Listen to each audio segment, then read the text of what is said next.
Bom dia, meus irmãos, que prazer, que imensa satisfação estar aqui compartilhando mais uma manhã de domingo, mais um tempo dedicado exclusivamente para estudarmos e aprendermos daquilo que Deus tem a nos dizer através da sua santa palavra. E hoje nós estamos encerrando mais uma fase, mais um ciclo de nosso EBD.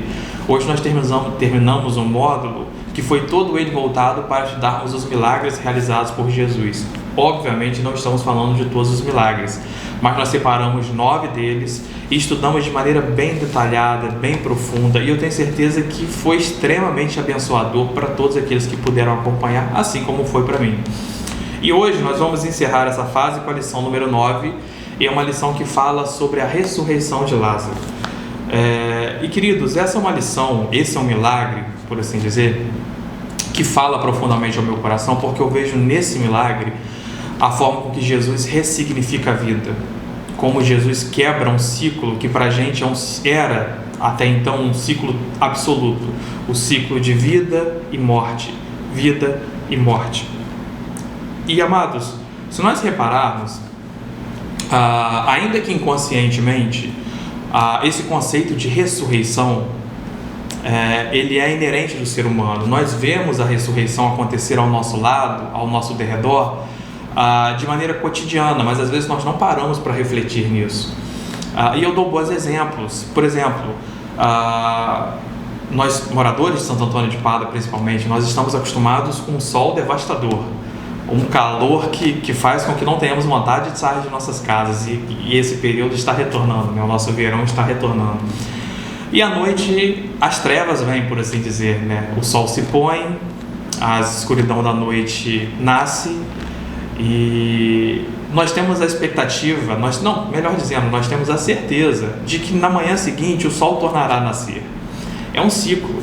O sol nasce, a luz preenche a nossa terra, a escuridão vem durante a noite porque o sol nasce, mas nós temos a certeza que o sol tornará a surgir no dia seguinte. O próprio salmista nos diz, né, que um dia anuncia o outro dia. A própria natureza, por assim dizer, a nossa flora. Se nós repararmos, tudo bem que nós não moramos num país de clima temperado, então nossas estações não são muito bem definidas, né? Ou nós temos sol ou muito sol. Mas vamos pegar um país de clima temperado, onde as estações são muito bem definidas. Nesse período de estação, nós temos as flores que vão murchar, vão secar durante o outono, enfrentar as geadas do inverno. Mas nós, sabendo que as estações são bem definidas, nós temos a certeza que quando a primavera romper o inverno, essas flores vão ganhar vida novamente, o seu perfume vai preencher a terra, aquela natureza morta do inverno, sem flores, sem perfume, sem folhas, ela renovará a sua vida, ela renovará suas forças na primavera vindoura. Então tudo isso faz parte do ciclo. As coisas nascem, as coisas morrem, as coisas renascem com mais vida ainda, assim são as flores. Mas no que diz respeito a nós, seres humanos, esse ciclo ele não tem um novo recomeço, ou pelo menos não deveria ter um novo recomeço. Nós estudamos em biologia que nós nascemos, crescemos, reproduzimos e morremos. Mas esse ciclo na vida de nós, cristãos, na vida daqueles que se colocaram aos pés da cruz e foram banhados e remidos pelo sangue de Jesus, esse ciclo não se perpetua, e esse ciclo não dá o ponto final de nossas vidas, e é isso que nós vamos aprender hoje, estudando a ressurreição de Lázaro. E por isso eu gostaria de convidá-los a ler, como eu havia dito, o capítulo 11 do evangelista João, a partir do versículo 17 até o versículo 44. É uma leitura um pouco extensa, mas absurdamente recompensadora. Então eu gostaria que vocês lessem comigo. Assim diz a palavra do Senhor. Ao chegar, Jesus verificou que Lázaro já estava no sepulcro havia 4 dias. Betânia distava cerca de 3 quilômetros de Jerusalém, e muitos judeus tinham ido visitar Marta e Maria para confortá-las pela perda de seu irmão. Quando Marta ouviu que Jesus estava chegando, foi encontrá-lo, mas Maria ficou em casa. Disse Marta a Jesus: Senhor, se estivesses aqui, meu irmão não teria morrido, mas sei que mesmo agora Deus te dará tudo o que pedires. Disse-lhe Jesus: O seu irmão vai ressuscitar. Marta respondeu: eu sei que ele vai ressuscitar na ressurreição, no último dia. Disse-lhe Jesus: eu sou a ressurreição e a vida. Aquele que crê em mim, ainda que morra, viverá. E quem vive e crê em mim, não morrerá eternamente. Você crê nisso? Ela lhe respondeu: sim, Senhor, eu tenho crido que tu és o Cristo, o Filho de Deus que devia vir ao mundo.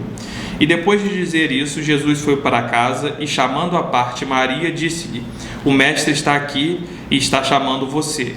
Ao ouvir isso, Maria levantou-se depressa e foi ao encontro dele. Jesus ainda não havia entrado no povoado, mas estava no lugar onde Marta o encontrara. Quando notaram que ela se levantou depressa e saiu, os judeus que estavam confortando a casa seguiram-na, supondo que ela ia ao sepulcro para ali chorar.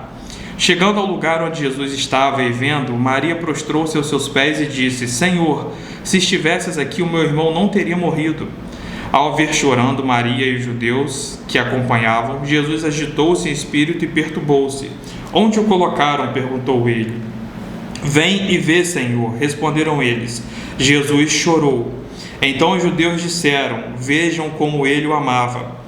Mas alguns deles disseram: ele, que abriu os olhos do cego, não poderia ter impedido que este homem morresse? Jesus, outra vez, profundamente comovido, foi até o sepulcro. Era uma gruta com pedra colocada à entrada. Tirem a pedra, disse ele. Disse Marta, irmã do morto: Senhor, ele já cheira mal, pois já faz 4 dias. Disse-lhe Jesus: não lhe falei que se você cresce, veria a glória de Deus? Então tiraram a pedra. Jesus olhou para cima e disse: Pai, eu te agradeço porque me ouviste. Eu sei que sempre me ouves, mas disse isso por causa do povo que está aqui, para que creia que tu me enviaste. Depois de dizer isso, Jesus bradou em alta voz: Lázaro, venha para fora. O morto saiu com as mãos e os pés envolvidos em faixas de linho, o rosto envolto num pano. Disse-lhe Jesus: tirem as faixas e deixem-no ir. Amém, meus irmãos? Eu gostaria de orar nesse momento. Pai, obrigado pela Tua palavra. Obrigado, Deus, pela possibilidade, pela liberdade de estudarmos a Tua palavra, Deus, pela riqueza de a termos em nossas mãos, pela segurança, Pai, de não sermos perseguidos, de não sermos ameaçados, por manejar a Tua palavra, manejar a Tua Escritura, Deus. E nós aproveitamos para te pedir por aqueles que não podem, Pai, que o Senhor esteja levando consolo, Pai, levando tranquilidade para o coração deles, Pai, levando a segurança de que eles estão na melhor das companhias, independente da situação externa, Pai. Deus, nós pedimos agora que a Tua palavra fale ao nosso coração, que a Tua palavra nos ensine, que a Tua palavra nos doutrine e que nós tenhamos a capacidade, movidos pelo Espírito Santo, Deus, de enxergar aquilo que o Senhor quer nos mostrar através da Sua Santa Escritura, Pai. Deus, nós oramos agradecidos e certos que o Senhor fará conosco essa manhã. É a oração que nós fazemos no precioso nome de Jesus. Amém. Meus irmãos, uma das coisas que torna o capítulo 11 do Evangelho de João, o capítulo que nós acabamos de ler, ainda mais profundo, ainda mais interessante, ainda mais rico, é exatamente o que acontece no capítulo 10, o capítulo anterior. E qual é a narrativa nos apresentada no capítulo 10 pelo evangelista João? A perseguição sofrida por Jesus. Jesus estava nessa região, nas proximidades de Betânia, de Jerusalém e dos povoados ao redor. E Jesus começa a sofrer severas perseguições. O capítulo 10 descreve tentativa de apedrejamento a Jesus, tentativa de prisão, e Jesus consegue escapar. Jesus ele escapa dessa região junto com seus seguidores e ele atravessa o Jordão para um lugar teoricamente seguro. E é nesse momento, é nesse contexto, quando Jesus sai da grande perseguição que ele estava sofrendo, até com tentativa de apedrejamento, é nesse momento que Jesus se coloca num lugar seguro que ele recebe a notícia de que a família de Lázaro estava sofrendo pela doença de Lázaro e que a sua presença era requisitada porque ele é a cura. É nesse momento que Jesus encontra a sua segurança física que chega uma notícia trágica pedindo que ele retorne para Betânia. Betânia fica a exatamente 3 quilômetros de Jerusalém, ou seja, o centro do perigo, o centro da perseguição de Jesus Cristo. Por isso que eu digo que esse texto torna ainda mais bonito todo o cenário apresentado pelo evangelista João na ressurreição de Lázaro, porque ele mostra que Jesus havia chegado num lugar de segurança física. a sua integridade estava protegida, não existiam mais pedras sendo lançadas contra ele, já não existia um risco iminente de ser colocado atrás das grades.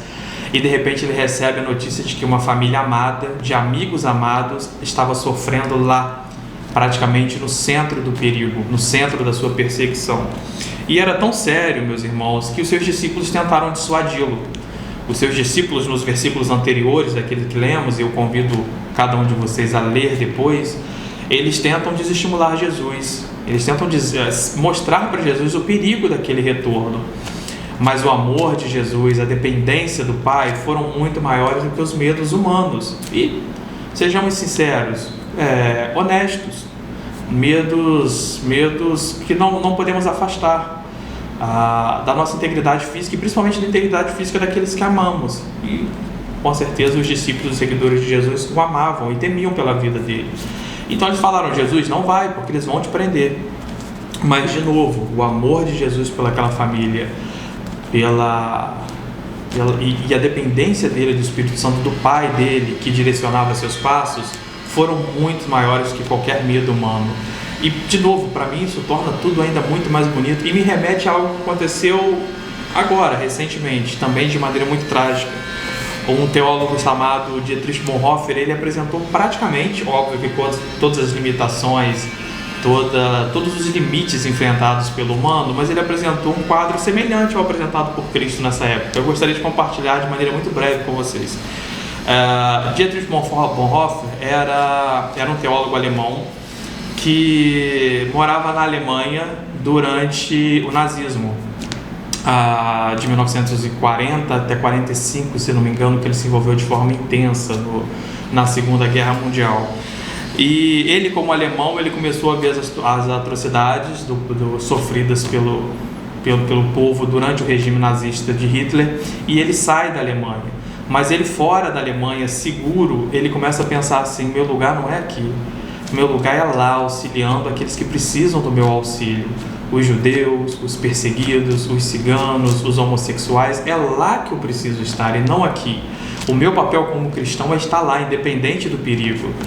E, tomado por essa motivação, ele retorna para a Alemanha. E posteriormente ele é preso, obviamente, e um pouco antes da guerra terminar, ele é executado num campo de concentração nazista. Era uma pessoa que encontrou uma segurança física, mas preferiu voltar para o perigo para ajudar aqueles que precisavam da ajuda deles. E, lendo esse texto, o que me veio à cabeça foi exatamente o exemplo de Dietrich Bonhoeffer, que teve opção, não só teve opção, como conseguiu sair da Alemanha nazista, mas preferiu voltar e morrer para que ele pudesse, com o seu amor, com o seu auxílio, alcançar aqueles que precisavam deles.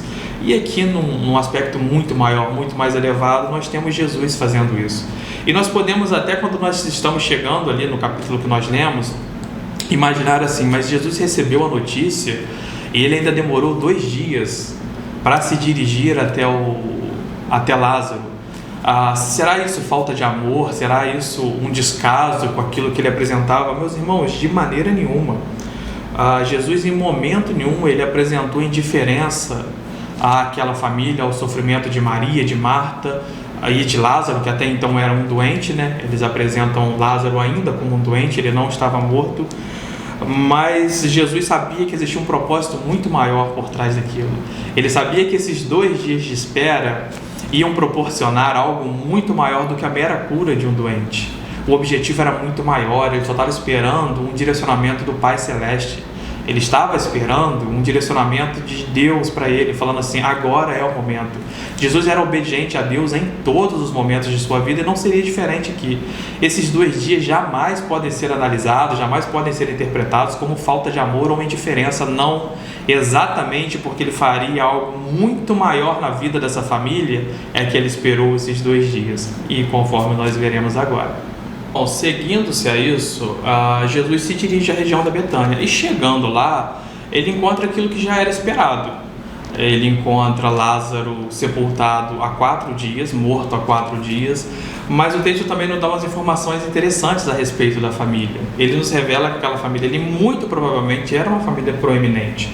Lázaro, Maria e Marta, eles provavelmente eram de uma família de uma condição social, de um status social um pouco elevado. Porque o texto diz que muitos judeus estavam ali consolando a família. E assim, é muito surreal, muito fora da realidade se nós imaginarmos que muitos judeus estavam consolando aldeões comuns. Não era prática comum. Esses muitos judeus provavelmente mostram pra gente que essa família era uma família bem sucedida, era uma família bem vista socialmente naquele tempo. E assim, aí o texto vem para os momentos de maiores riquezas, e eu gostaria muito de acompanhar aqui com a leitura bíblica e conversando com vocês, que já começa com o momento em que Jesus chega e Marta vai ao seu encontro. E aqui o que Marta fala com ele é o seguinte: Senhor, se estivesses aqui, meu irmão não teria morrido, mas sei que mesmo agora Deus te dará tudo o que pedires. As primeiras palavras de Marta para Jesus, de maneira nenhuma é uma reprovação, como se falasse assim: Jesus, o Senhor demorou, Jesus, se o Senhor tivesse estado aqui antes, mas o Senhor falhou. Não, é longe disso. O que Marta fala para Jesus ali no momento é simplesmente uma declaração de fé. O que Marta está dizendo para Jesus ali é o seguinte: Jesus, se o Senhor estivesse aqui, eu tenho certeza absoluta que ele estaria curado. Não é uma reprovação, meus irmãos, mas é uma genuína declaração de fé. Olha, eu sei, eu tenho certeza de que se o Senhor estivesse aqui, meu irmão não teria morrido. Não é reprovação, é dor e fé. Esse mesmo comportamento de Marta nesse momento aqui, ele vai ser repetido por Maria um pouco à frente. E isso só mostra pra gente como era a fé dessa família de maneira geral. Porque tanto Marta quanto Maria vão se comportar da mesma forma. Jesus, se o Senhor tivesse estado aqui, a morte não teria tocado no meu irmão. E nós temos plena convicção disso, porque o Senhor o teria curado. E de novo, isso é muito importante, afastando qualquer sentimento de indignação. Não, é um genuíno sentimento de dor e de fé. E seguindo a isso, queridos, a gente vai para o versículo 23, que para mim o versículo 23, como eu coloquei na lição, é uma obra-prima da ambiguidade planejada. Como Jesus conduziu de maneira brilhante, sábia, aquela situação. Por quê? Porque quando Marta fala isso para Jesus, Jesus, se o Senhor estivesse aqui, meu irmão não teria morrido. A resposta de Jesus para Marta é: o seu irmão vai ressuscitar. E Marta,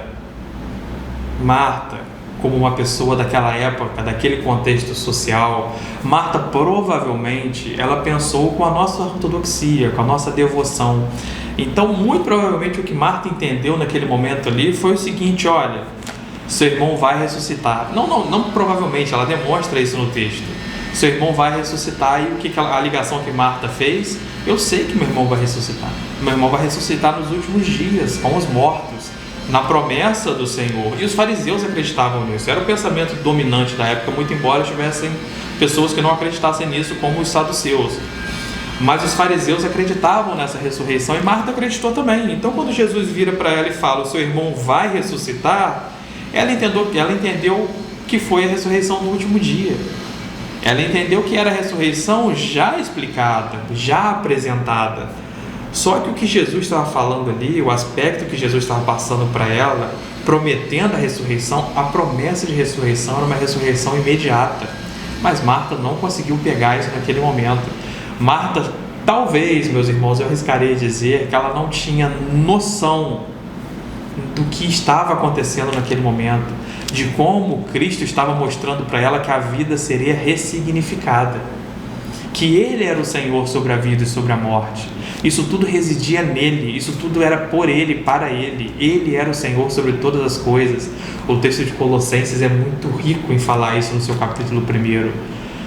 Tudo foi criado por Ele e para Ele. Nele subsistem todas as coisas, inclusive a nossa vida. A ressurreição anunciada por Jesus aqui de forma tão ambígua, de novo, uma obra-prima da ambiguidade, não era a ressurreição do último dia: seu irmão vai ressuscitar. Só faltou ele acrescentar assim: agora. Mas eu acho que isso tudo deixou o texto ainda mais encantador, e a gente vai para ele agora, a gente vai desenvolver esse texto agora. E nós vamos para o terceiro capítulo, que fala sobre lágrimas e vida. Findada essa recepção feita por Marta e Maria na chegada de Jesus a Betânia, a gente tem Jesus sendo direcionado ao sepulcro por Marta e Maria. E a Bíblia nos diz que quando Jesus chegou ao sepulcro, ele chorou.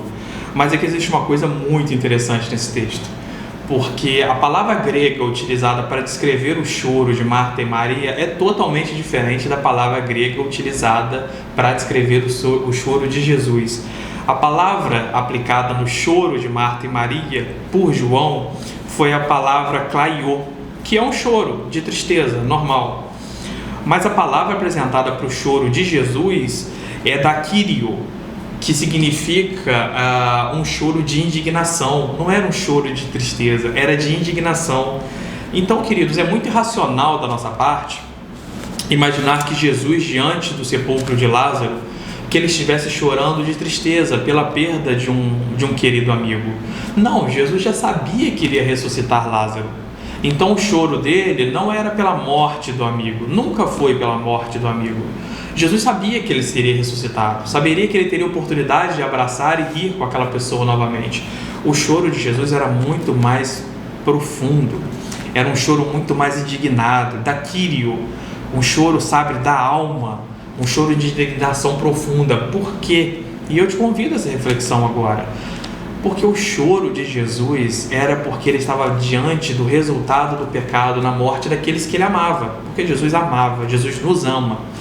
Então Jesus vê a morte na vida daqueles que ele ama como fruto do pecado, como fruto da degradação do homem, da nossa depravação. Então Jesus olha para aquilo e ele vê o fruto do pecado.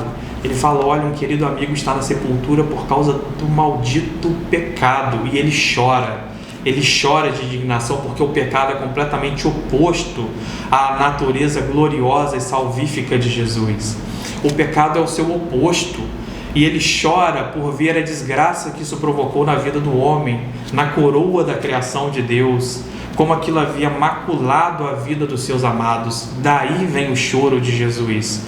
Essa é a profundidade do choro de Jesus.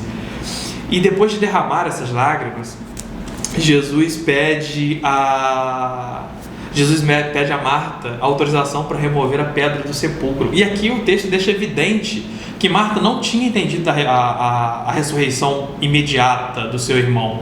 Porque Marta chega e fala assim: mas Senhor, o corpo já está aí há 4 dias, ele já, com certeza, o cheiro já não é agradável. E ela é relutante, ela fala: não é legal que o Senhor abra essa pedra agora, porque todos aqui em volta, o cheiro não está legal, principalmente para o Senhor. Ou seja, ela não entendeu que a ressurreição ia acontecer ali agora. Ela falou assim: olha, deixa como está. Só que, por consequente, a gente percebe que no desenvolvimento do texto, de alguma forma, Marta é convencida. Mas ainda assim o texto não apresenta que é porque ela sabia que a ressurreição aconteceria ali agora. Ela cede à vontade do Senhor Jesus Cristo. Olha, removam a pedra. Então ela cede à vontade de Jesus. E a gente vê a oração de Jesus nesse momento. E, queridos, a oração, o objetivo dessa oração de Jesus fica claro conforme a gente vai lendo as palavras dele. Porque ela procura direcionar, ela procura mostrar para todos aqueles que estavam ouvindo a oração o relacionamento de Jesus com Deus, com o próprio Pai dele, que para mostrar que as coisas que ele pede, o Pai atende. A dependência total que Jesus tem de Deus é toda ela apresentada naquele momento. A intenção de Jesus é que alguns ouvintes, como diz o texto, é que alguns de seus ouvintes, em consequência disso, crerão que ele foi enviado pelo próprio Deus. É para deixar todo aquele cenário claro: olha, eu estou aqui e o que eu vou realizar é por Deus, é para Deus, é unicamente para a glória de Deus, e com isso eu estarei demonstrando que eu sou filho de Deus, eu sou o Deus encarnado, eu sou o Messias prometido. A minha relação com o Pai é de proximidade, a minha relação com o Pai é literalmente de pai e filho. Eu sou aquele que vocês esperam, eu sou aquele que trago a vida. Para esse momento aqui, esse trago a vida é excepcional, porque obviamente era o que estava acontecendo. E o que acontece depois, meus irmãos, é para mim talvez um dos momentos mais espetaculares da Bíblia. E eu gostei muito de uma definição que o Dr. Carson ele trouxe para esse texto, porque nós vemos que Jesus, nesse momento aqui, ele grita, ele brada em alta voz: Lázaro, venha para fora.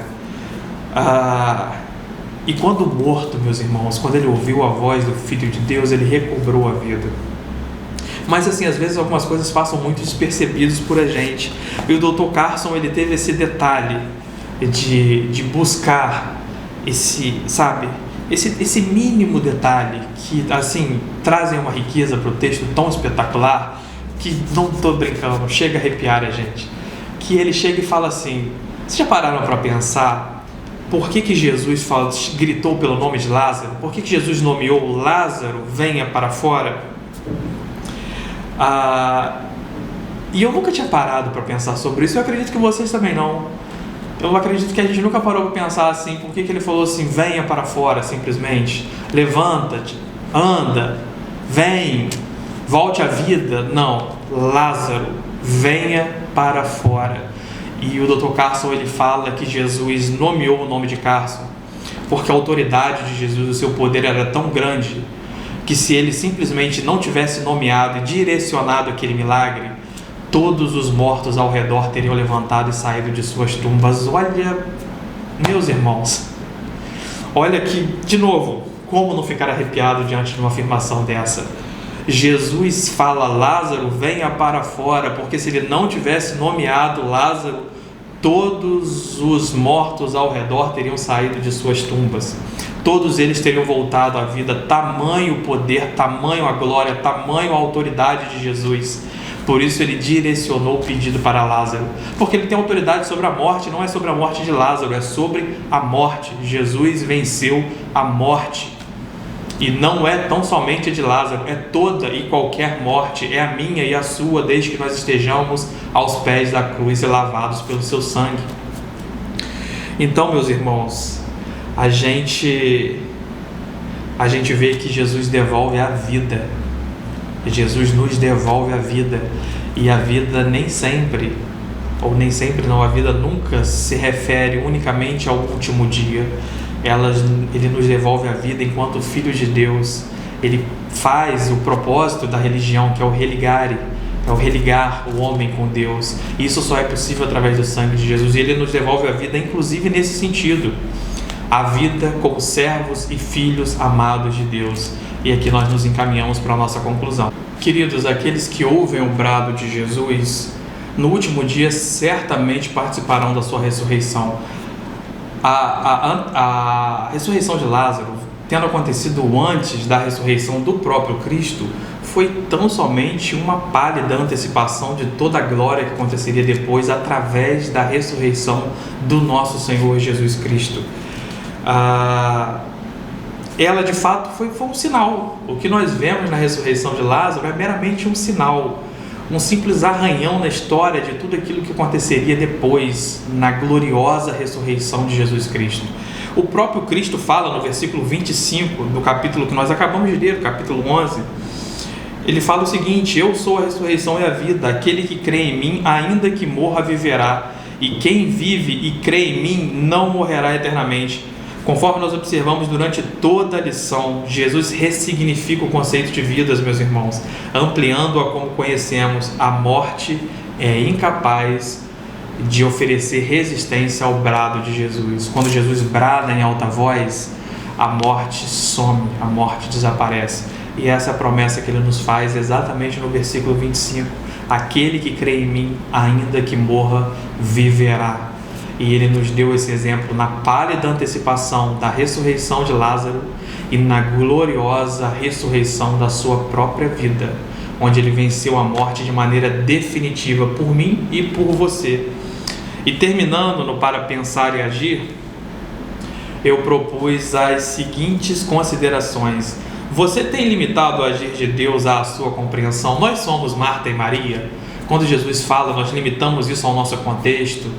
Quando Deus nos ensina alguma coisa, nos mostra alguma coisa, nós colocamos Deus dentro de uma caixinha, ainda que com muita fé, meus irmãos, mas querendo limitar Ele às coisas que nós já conhecemos, que já sabemos que vai acontecer, como a Marta e Maria fez. Seu irmão ressuscitará.